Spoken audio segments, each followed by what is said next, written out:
Hey everybody, it's Pastor Darin. Last night we tried to do our usual Bible study and come to find out that it only recorded a minute and 49 seconds of it.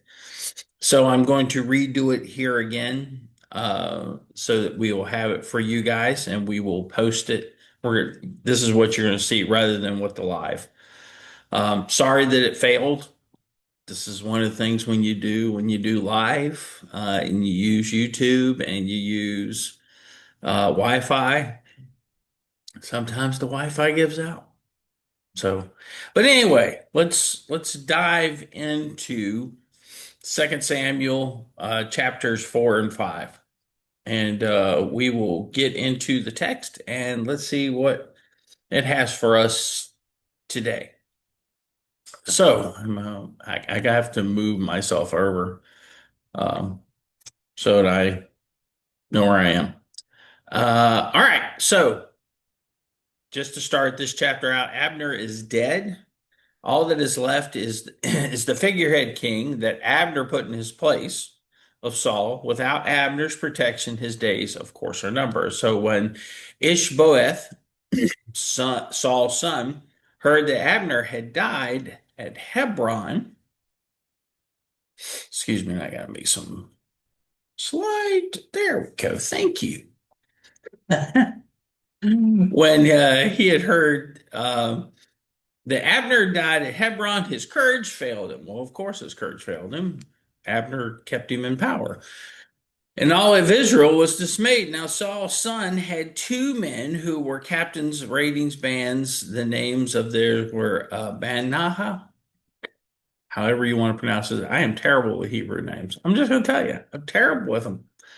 Uh, and the other one was Recheba, son of Rimmon, a man of Benjamin from Beeroth. And Beeroth is also counted as a part of Benjamin. Beerothites fled to Gileam and have been sojourners to this day. Basically, what this is just some background information. These are Ishboah's bodyguards and what tribe they were part of. So just some background information. The Old Testament always loves to give background information. Verse 4. So Jonathan, the son of Saul, had a son who was crippled in his feet, and he was 5 years old when the news about Saul and Jonathan came from Jezreel, and his nurse took him and fled, and as she fled, in her haste, he fell and became lame, and his name was Mephibosheth. And we're going to see Mephibosheth later on. This is our introduction to him.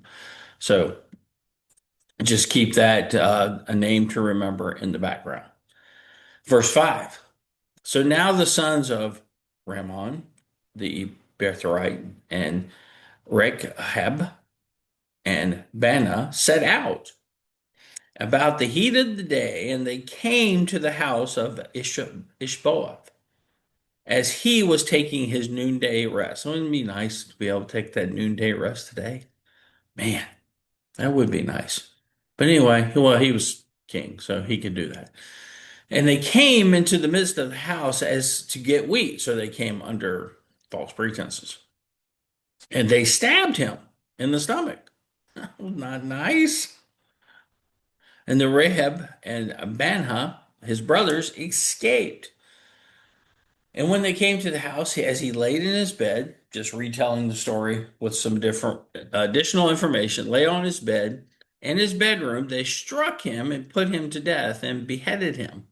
And they took his head and went by the way. And they brought the head of Ishboah to David at Hebron. And they said to the king, here is the head of Ishboah, the son of Saul, your enemy who sought your life. The Lord has avenged my Lord the king this day on Saul and his offspring. So these men took it upon themselves to kill Ishboah, not because anyone asked them to, right? No one said, hey, you need to go take out. They basically took advantage of the situation because Abner was gone. Because they never would have done that had Abner still been alive, because Abner would have had them killed. So they were trying to take advantage of the situation. So these men assumed David was seeking to kill Ishboab, maybe because they had heard of the death of Abner. Good possibility. And assumed that David was seeking to eliminate all those who would oppose him. These are bad assumptions. They truly are. And they're going to come back to bite them. But David answered the two, his brothers, the sons of Ramon, the Beerothite, as the Lord lives, who has redeemed my life out of every adversity. David tells these men that they have done nothing. God is the one who has saved David each time. That's true. Verse 10. And when I terrible reader. When one told me, behold, Saul is dead, and thought he was bringing good news, I seized him and killed him at Ziklag, which was the reward I gave him for his news. Can you imagine their faces when they hear that? You know, the guy who came and told me that Saul was dead, and he actually took credit for killing Saul, in which he really didn't actually kill Saul. Saul killed himself. But when that guy came to me and told me that Saul was dead, and that he had done it, I killed him. So, how much more when wicked men have killed a righteous man in his own house on his bed? Shall I now require his blood at your hands and destroy you from the earth? So, in other words, the guy who came to tell him about Saul died merely because he gave him the news, while you two morons have actually killed a guy who I had no beef with, who was innocent, laying in his bed just taking a nap. You killed him unrighteously, right, in his own house. Now, what do you think's going to happen to you? You know that they don't have a happy face. So David tells these men, the last time someone killed someone in my name without me telling them to do it, that guy lost his life. And they're, guess what? About to lose theirs. Verse 11. How much more when Micah meant, same verse, right? But you guys have killed someone who had nothing to do wrong. You killed him in his bed. What do you think is going to happen to you? Well, and David commanded his young men, and they killed them. And they cut off their hands and their feet and hung them beside the pool of Hebron. But they took the head of Ishboeth and buried it in the tomb of Abner. All of David. So now, one little side. Let me take that back off. So a little side note. We had a discussion last night, which I'm sorry that we didn't get here, on why the hands and feet. Why cut off the hands and feet? Well, obviously the hands were the ones that stabbed Ishboeth, so that's pretty obvious. And the feet is because the feet brought the news. Paul even makes reference to the feet, how wonderful the feet of the preacher who comes to bring the news. Well, the reference in Jewish culture is you have to go walk with your feet to bring the news. And so because these guys come and bring bad news, right? They lose their feet. So it is kind of a message. That's speculation, but I think it's pretty confident on that. Anyway, back to the other part. Okay, so now all of David's obstacles to the throne are gone. They're all gone, right? I want you to know something, that David has not sought to eliminate any of them personally. He didn't go after Saul. He had multiple opportunities to take Saul out. He did not. It's the Philistines that killed Saul and his sons and everyone, right? David doesn't go after Abner. He doesn't. He actually was going to work it out with Abner. It's actually one of David's head of David's soldiers because Abner had killed his brother. But now Abner was out of the way. And so then now Ishboab, which again, David didn't ask anybody to kill, but still he gets taken out. right? So notice that also that David doesn't not punish the people who took these people out. Now, Job, he says that God will is the one who will punish him because he understand that he took vengeance for Abner taking his brother's life. So he wasn't going to punish him. He left that to God. But these other two guys, the guy who comes and says that he killed Saul when he really didn't kill Saul, David kills. And then these two guys who actually did kill Ishboeth, David kills. So evil still gets punished. Evil still gets punished, no matter what. But now nothing's in the way of David taking the throne. Here we are getting into chapter 5 now. So chapter 5 starts off with, then all the tribes of Israel came to David at Hebron and said, behold, we are your bone and flesh. In the times past, when Saul was king over us, it was you who led out and brought in Israel. And the Lord said to you, you shall be a shepherd of my people, and you shall be a prince over Israel. So all the elders of Israel came to be king and came to the king at Hebron, and David made a covenant with them at Hebron before the Lord, and they anointed David king over Israel. A couple of things I want to look at. The shepherd concept comes from Deuteronomy 17:14 through 7, which greatly restricts the power and position of, of what would be a king. So in Deuteronomy 17, Moses says to the people, while he's given in the law the second time, if for some reason you ask for a king, the king is not going to be able to do certain things. He's going to function more like a shepherd. He's going to function like a person who's going to protect you, but he's not going to rule over you, right? So there's restrictions. You can't have lots of horses. You can't have lots of wives. You can't have lots of money, right? All these things. Now, does David fulfill these all? Of course not. He definitely messes up, and we're going to go over some of this later on. But that's where that reference is from, being you shall be a shepherd over my people. That's what they're referring to, is that Deuteronomy 17. Um, but I want you to also notice this, right? That David has grown into position, right? We're talking 15 years.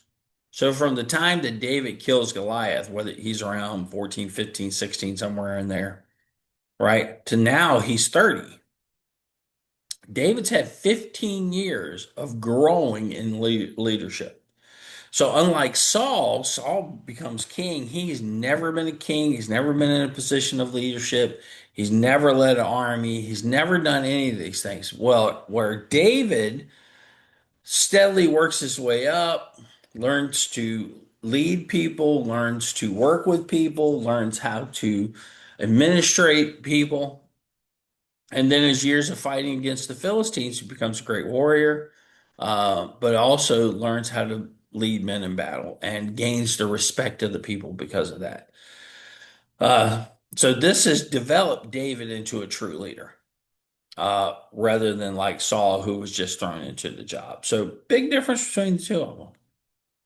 Verse 4, and David was 30 years old, as we just stated, when he began to reign, and he reigned for 40 years. At Hebron, he reigned for over Judah for 7 years and 6 months, and at Jerusalem, he reigned over all of Israel and Judah for 33 years. So notice that it was 7 years between Saul's death to David becoming king over all of Israel. We have a tendency to look at the Bible and think things happen like boom, boom, boom, boom, boom, right? Because that's how the text reads, that things happen. But actually, there's a lot of time in there. And so we see that there's 7 years between the time that Saul dies, right? Abner's in power, Ishbosheth is the figurehead. So 7 years goes on before David is actually able to take full control over Israel. So this wasn't a quick transfer of power. It takes some time.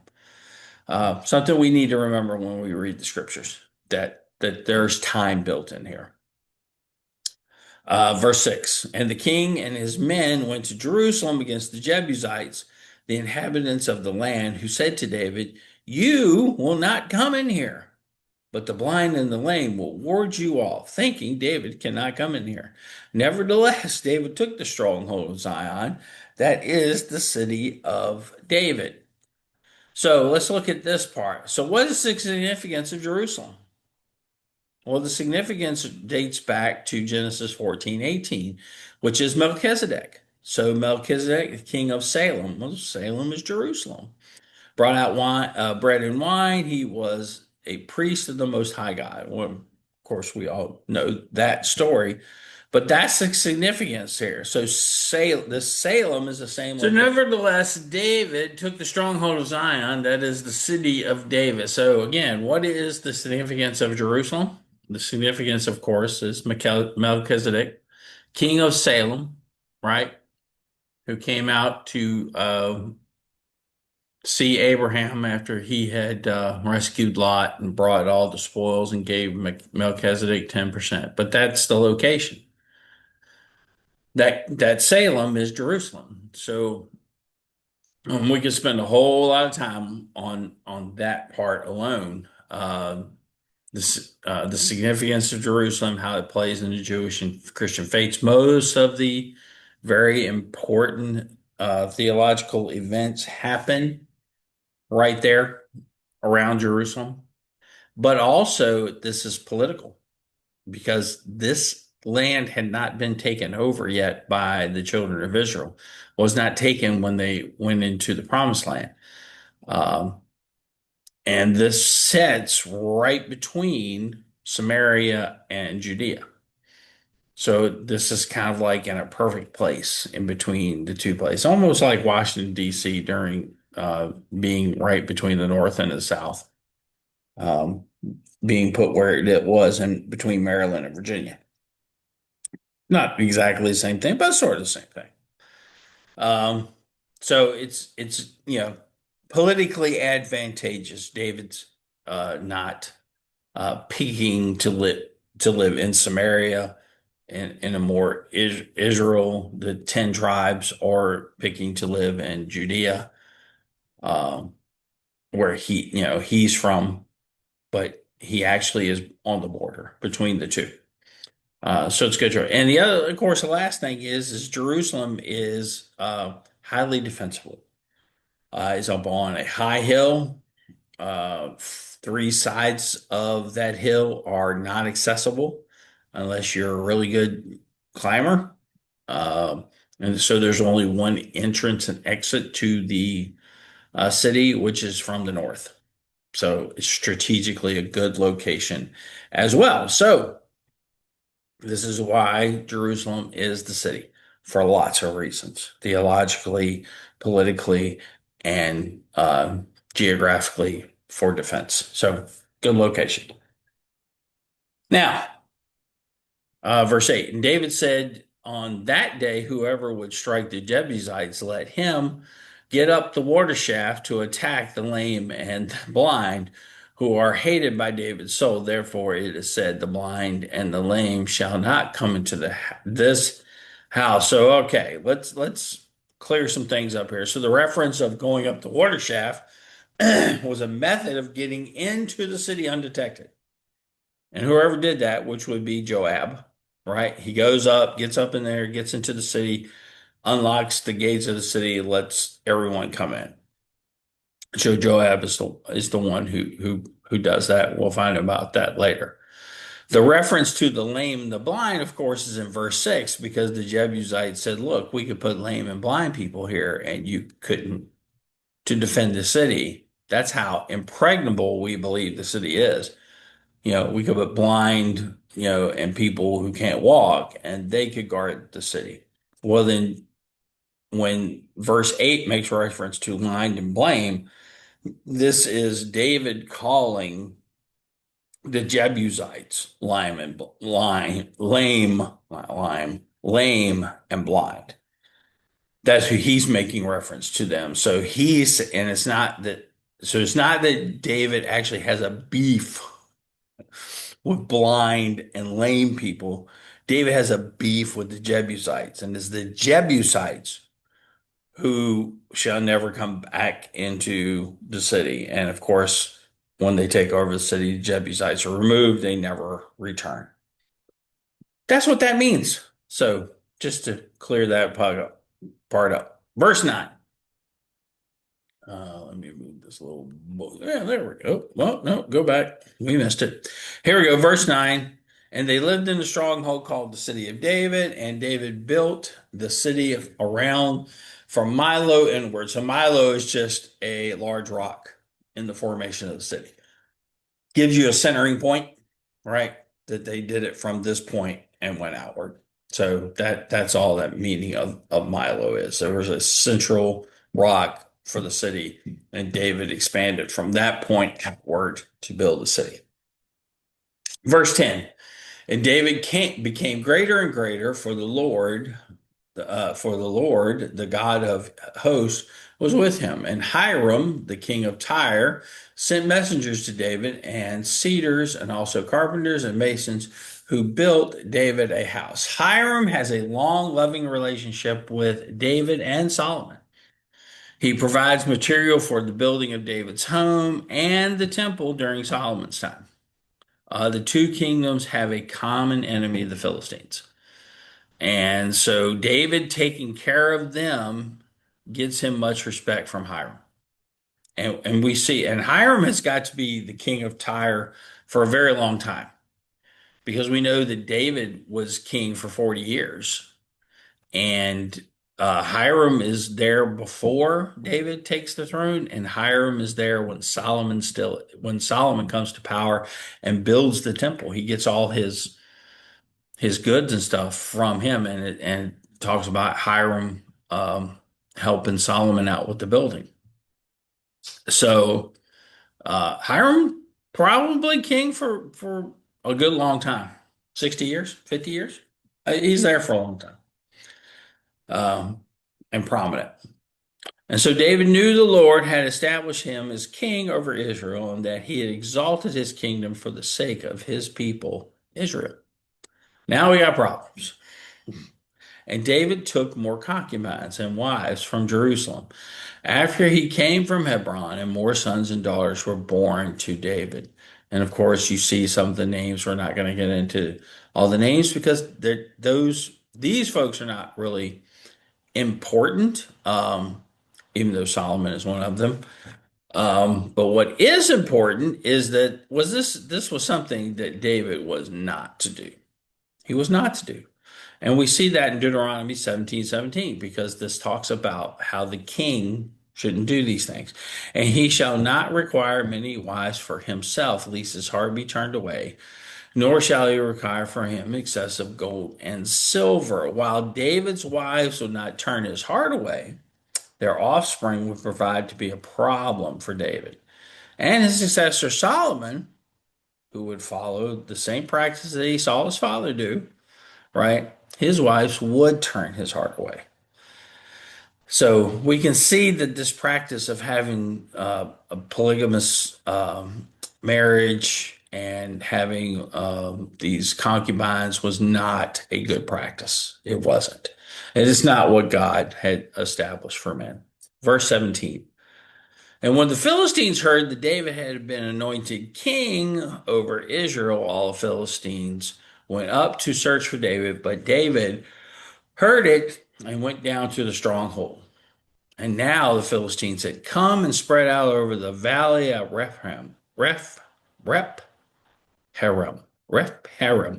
Again, not good with Hebrew. and not good with English. Just be honest.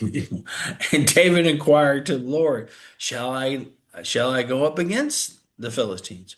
Will you give them into my hand? And the Lord said to him, David, go, for I am certainly give the Philistines in your hand. I want you to notice a couple of things. So, of course, the Philistines find out David's king, and their first thought is, well, let's get him before he gets us.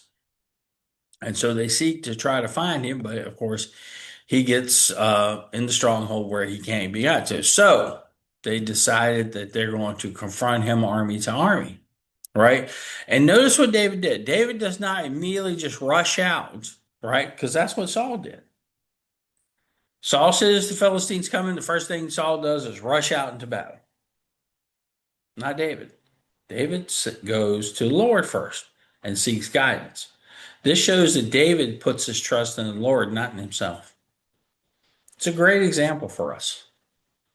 Putting our trust in the Lord, making sure that we follow his guidance rather than just jump into something. And it's easy to jump in.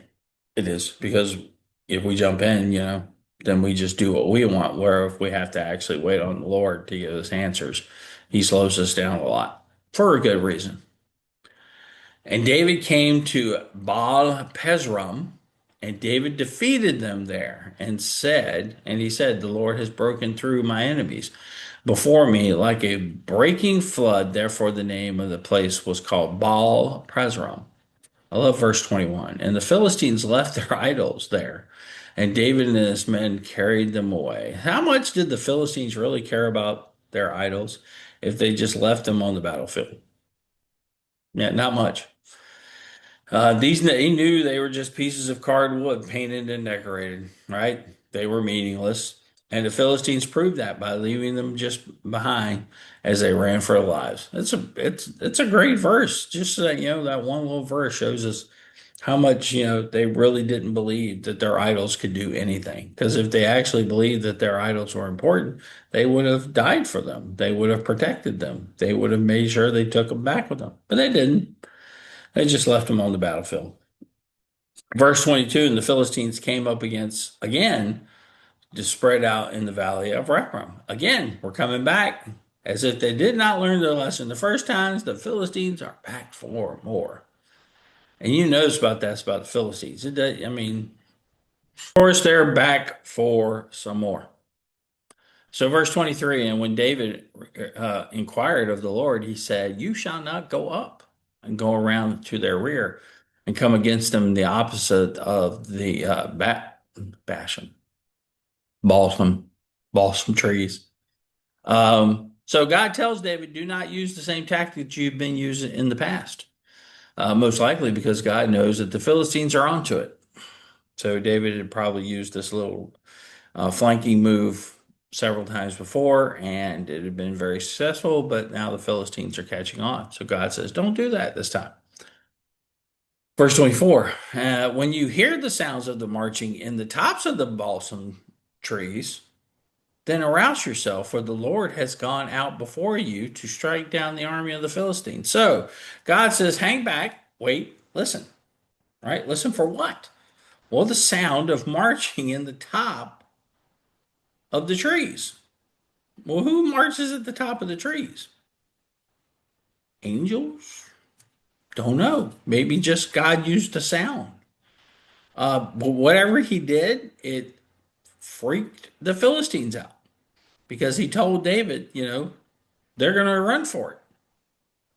They're going to run for it. They're going to make a run for it. Okay? And so, of course, verse 25, and David did as the Lord commanded, and he struck down the Philistines from Geb to Gezer. Pretty successful. So that's it. That's the end of chapters 4 and 5 in 2 Samuel. I hope you've enjoyed this.